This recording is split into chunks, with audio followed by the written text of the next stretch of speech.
जिल्हा परिषदेचे 81 अधिकारी कर्मचारी सेवानिवृत्त।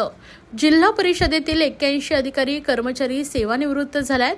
जिल्हा परिषदेच्या मुख्य कार्यकारी अधिकारी तथा प्रशासक छायादेवी शिसोदे यांच्या हस्ते ग्रामीण पाणीपुरवठा विभागातील उपअभियंता हनुमंत आकाराम कदम, आरोग्य विभागातील आरोग्य सहाय्यक ज्ञानेश्वर पंडित थटार यांचा सन्मान करण्यात आला। अतिरिक्त मुख्य कार्यकारी अधिकारी रुपाली सातपुते, उपमुख्य कार्यकारी अधिकारी प्रमोद काळे, प्रदीप कुलकर्णी उपस्थित होते। शिक्षण विभाग प्राथमिक 46, सामान्य प्रशासन 10, महिला व बालकल्याण 1, ग्रामपंचायत विभाग 4, आरोग्य विभाग 8, बांधकाम विभाग 11 तर पशुसंवर्धन विभाग 1 असे 81 जण निवृत्त झाले आहेत।